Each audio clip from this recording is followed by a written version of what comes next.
Hello to everyone, welcome back to Rohila commerce academy. हम 12th के class के सारे सिलेबस को यहाँ पर अपलोड कर रहे हैं और चैप्टर चल रहा है हमारा शेयर कैपिटल का। काफी सारे वीडियोस में बना चुकी हूँ, 10 पार्ट बन चुके हैं इसके। आज 11th पार्ट है, इसमें हम डिस्कस करने वाले हैं 10th से नेक्स्ट टॉपिक।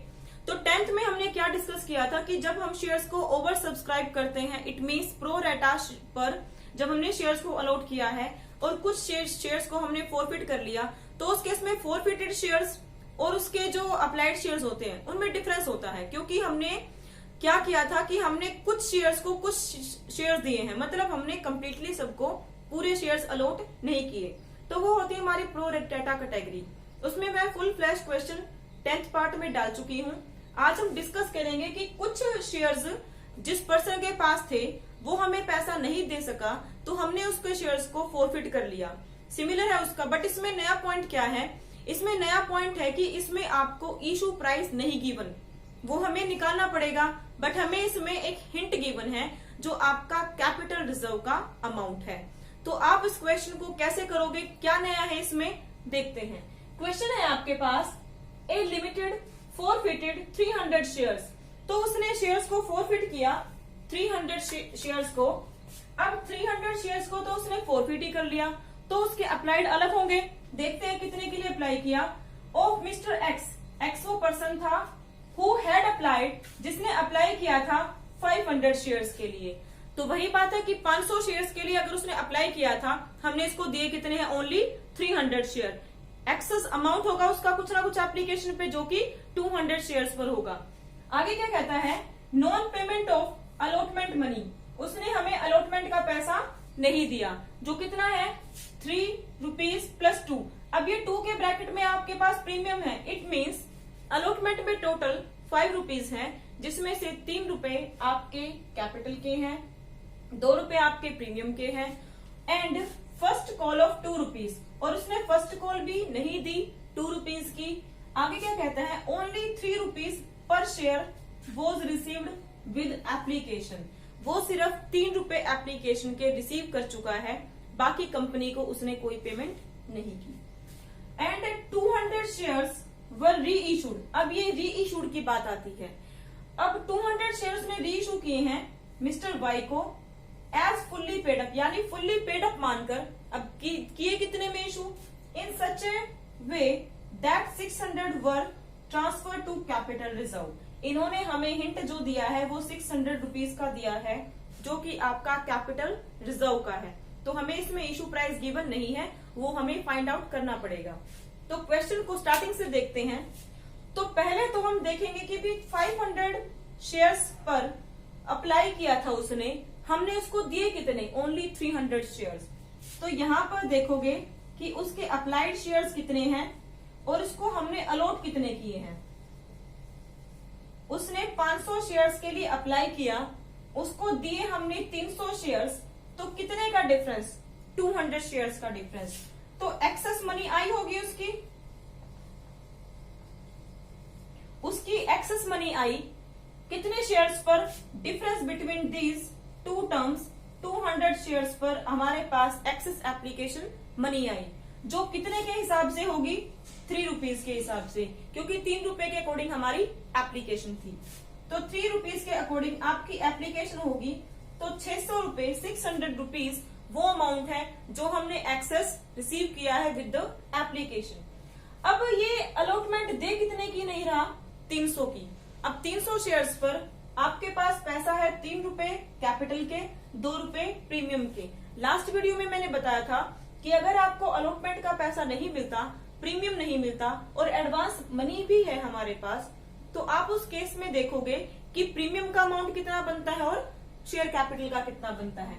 तो हम यहाँ पर देखते हैं कि ऑन 300 शेयर्स आपका कैपिटल का अमाउंट कितना बनेगा और आपका प्रीमियम का अमाउंट कितना बनेगा। तो 300 शेयर्स पर आपकी अलॉटमेंट है 3 के अकॉर्डिंग कैपिटल, तो 3 रुपीज पर शेयर और 2 रुपीज आपका प्रीमियम। मल्टीप्लाई कर दो तो 900 रुपीज आपका कैपिटल का बनता है ड्यू अमाउंट, और आपका 600 300 इंटू 2 आपका प्रीमियम का बनता है। तो अब आप देखोगे, जैसे मैंने लास्ट क्लास में बताया था कि जितना आपके पास एडवांस मनी है, फर्स्ट ऑफ ऑल तो उस एडवांस मनी में से हम ये देखेंगे कि हमारा कैपिटल पर कितना एडजस्ट होता है। अगर कैपिटल हमारी फुल्ली एडजस्ट हो जाती है, अगर तब भी हमारे पास पैसा बचता है, तो हम उस पैसे को प्रीमियम पर एडजस्ट करेंगे। बट अगर हमारे पास पैसा ही कम है, कैपिटल भी नहीं पूरी हो पा रही, तो हम प्रीमियम पर एडजस्ट उसको नहीं कर सकते। तो यहां पर देखोगे एक्सेस मनी ऑन एप्लीकेशन आपकी कितनी है, 600 रुपीज। तो 600 रुपए देने के बाद, एडजस्ट करने के बाद आपके पास बचते हैं 300 रुपीज। अब यही हमारी पूरी एडजस्ट नहीं हुई तो प्रीमियम को तो हम कर ही नहीं सकते। तो आपके पास 900 और 600 में से 600 रुपए आ चुके हैं, आपके पास बचे कितने, 300 रुपए आपका शेयर कैपिटल का अमाउंट जो आपको नहीं मिला, 600 रुपए आपका प्रीमियम का अमाउंट जो आपको नहीं मिला। तो टोटल हमारे पास नॉट रिसीव्ड अमाउंट होगा 300 प्लस 600, 900 रुपीज वो हैं, 300 कैपिटल के 600 प्रीमियम के जो हमें नहीं मिले। तो अब बात करते हैं हम एंट्रीज की। तो एंट्रीज में आप करोगे शेयर कैपिटल अकाउंट डेबिट। अब प्रीमियम भी नहीं मिला, तो जितना प्रीमियम नहीं मिला उसको आप कर दोगे debit side transfer. Security premium reserve account debit to, हमें क्या मिल चुका है, हमें मिल चुका है शेयर एप्लीकेशन, वो आएगा आपका फोर फीचर में। हमें क्या नहीं मिला है, हमें नहीं मिला ना तो अलॉटमेंट मिली, ना ही हमें फर्स्ट कॉल मिली, और जो मिल चुका है वो जाएगा आपका शेयर फोर फीचर में। अब आप ध्यान रखना कि शेयर कैपिटल में हमेशा वो अमाउंट आता है जितना आपने कॉल किया है। हमने कॉल कितना किया है, निकालो उसको। एक तो 3 रुपीज हम शेयर कैपिटल के कॉल कर चुके हैं, दूसरा 3 रुपए हम एप्लीकेशन के कॉल कर चुके हैं, और 2 रुपए हम फर्स्ट कॉल के कॉल कर चुके हैं। इट मीन्स आपने कितने रुपए को कॉल किया, 3 और 3 6, 6 और 2 8। प्रीमियम को शेयर कैपिटल में कंसिडर नहीं करते। तो 300 शेयर्स जो हम फॉरफिट कर रहे हैं उस पे हम 8 रुपीज कॉल कर चुके हैं। तो यहाँ पर आता है आपका 2400। अब प्रीमियम पर यहाँ पर वो अमाउंट आप डेबिट में लेकर आओगे जितना आपको नहीं मिला है, that amount we have not received. तो 600 रुपीज आपको प्रीमियम पर नहीं मिले, तो 300 मल्टीप्लाई तो करेंगे नहीं, क्योंकि डायरेक्टली हमें पता है कि 600 रुपए हमें प्रीमियम के नहीं मिले। अगर कुछ मिल जाता, एडवांस में से बचता, इसमें एडजस्ट हो जाता, तो जो बचता रिमेनिंग वो हम यहाँ पर डाल देते, क्योंकि प्रीमियम में सिर्फ उसी अमाउंट को कंसिडर करके चलते हैं जो आपको नहीं मिलता। ध्यान रखना ये बात।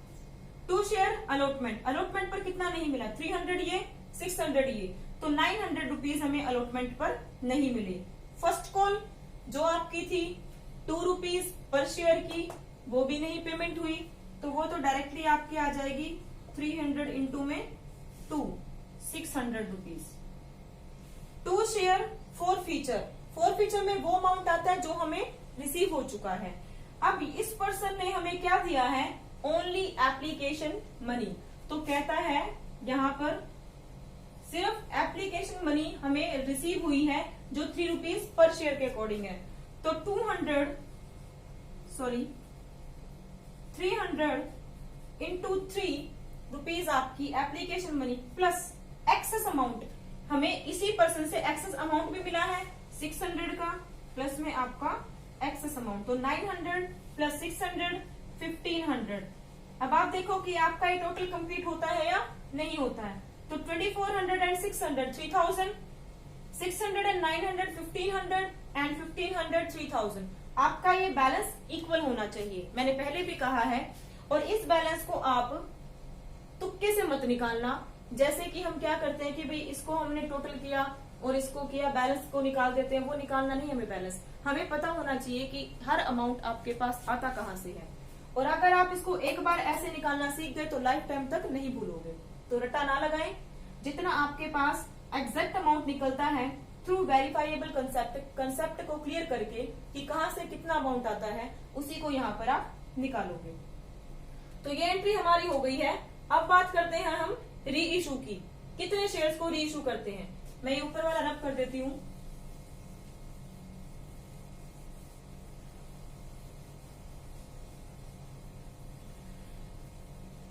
और सिर्फ इस लाइन को रखती हूँ कि जितने शेयर्स को हमने री इशू किया है। ये भी सारा रब कर देती हूँ मैं।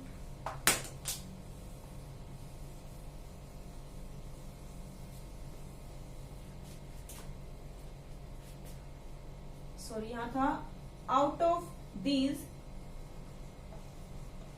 200 शेयर्स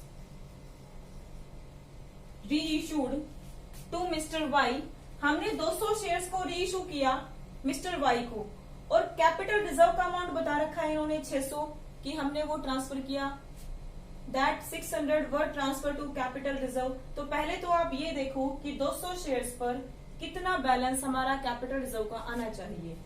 तो फॉरफीचर का जितना अमाउंट होता है उसमें से हम कैपिटल रिजर्व में वो डालते हैं जितने आपने री इशू किए हैं। तो जो ये 1500 बैलेंस है आपका कैपिटल रिजर्व फॉरफीचर का, तो ये फॉरफीचर का बैलेंस है आपका 300 शेयर्स का। हम कितने शेयर्स को री इशू कर रहे हैं 200, तो बेस को रखो नीचे, जितने का निकालना है उसको मल्टीप्लाई में रखो। यहां पर लिख दोगे कि फॉरफीटेड अमाउंट ऑन 200 शेयर्स, जो कि आता है आपका यहां से 1000 रुपीज। अब 1000 में से आप कैपिटल रिजर्व में ट्रांसफर कितना कर रहे हो, कैपिटल रिजर्व 600, इट मीन्स 400 वो है जो हमने लॉस उठाया री इशू के टाइम पे। तो यहां पर लॉस ऑन री इशू, यानी 400 रुपीज हमने री इशू के टाइम पे लॉस उठाया, और हमने शेयर्स को इशू कितने में किया होगा, और कैसे कह रहे हैं ये फुल्ली पेड अप मानकर। तो अगर आप फुल्ली पेड अप मानकर उसको री इशू कर रहे हो, हमारे पास फुल्ली पेड अप अमाउंट होगा 10 रुपीज का मानकर, हमने री इशू कर दिया, उसको प्राइस निकालना हमें, और 400 हमारे पास यहां से लॉस आया। तो 400 अगर आपके पास लॉस आया तो पर शेयर लॉस कितना होगा, ये तो 400 हमारा इकट्ठा हो गया जो हमने री इशू के टाइम पे यूज करना है। तो 200 शेयर्स पर आपका 400 है, तो लॉस आपका कितना हुआ 2 रुपीज पर शेयर। तो अगर आप 2 रुपीज पर शेयर का लॉस उठा रहे हो और आपने 200 को फुल अमाउंट में इशू किया, फुल्ली पेड मान के इशू किया है, तो आपका 10 रुपीज में से 2 रुपए हो गया लॉस, तो आपका री इशू प्राइस कितना होगा 8 रुपीज।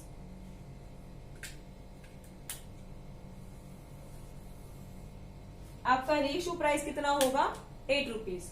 तो 8 रुपए में हमने शेयर को इशू किया है। दोबारा बता देती हूँ कि जहां पर आपको कैपिटल रिजर्व का अमाउंट पता लगे, बता रखा हो, हिंट दे रखा हो, तो उस केस में आप पहले तो ये देखोगे कि उन शेयर्स पर कैपिटल रिजर्व में यानी फॉरफीचर का बैलेंस बनता कितना है, 1000 रुपए।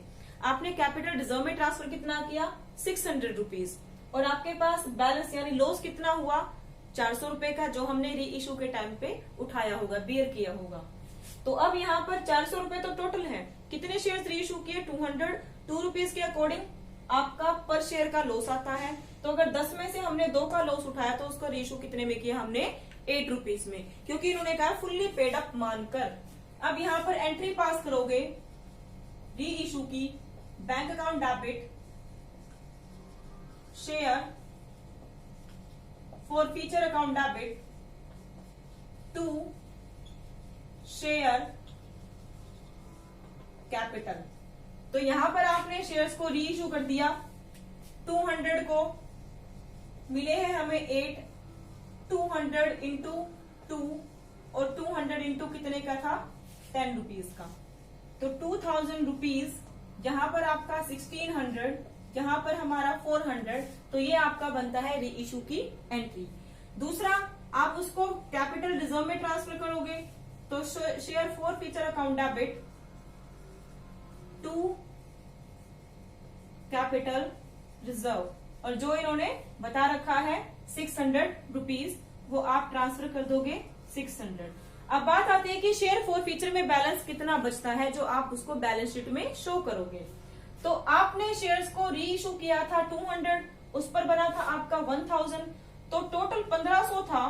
1500 में से 1000 तो आपका री इशूड शेयर्स का हो गया, बाकी जो बचा 500 रुपए, ये आपका शेयर फोर फीचर का बैलेंस है, जिसको आप बैलेंस शीट में शो करोगे। शेयर फोर फीचर का बैलेंस, जिसको बैलेंस शीट में शो करेंगे हम शेयर होल्डर्स फंड के अंदर। तो ये थी आपकी, जहां पर आपको इशू प्राइस ना पता हो और हमने इशू प्राइस निकाला है with the help of capital reserve. इस शेयर कैपिटल के चैप्टर पर लास्ट वीडियो लेकर आएंगे नेक्स्ट टाइम। उसमें क्या होगा आपका, यहां तक हमने जो किया अलॉटमेंट पर पैसे को एडजस्ट किया। नेक्स्ट जो क्वेश्चन होगा वो आपका होगा कि शेयर कैपिटल पर जब आप अमाउंट मंगाते हो फर्स्ट कॉल का या सेकंड कॉल का, तब भी हम कुछ ना कुछ पैसे को एडजस्ट करते हैं, हमारे पास इतना फंड होता है। उसमें आपके पास होता है कि adjusted on allotment, first call, second call and remaining balance will be refunded. बाकी अमाउंट को आप वापस कर दोगे। तो keep watching Rohila commerce academy, subscribe, share and like my videos. Thank you.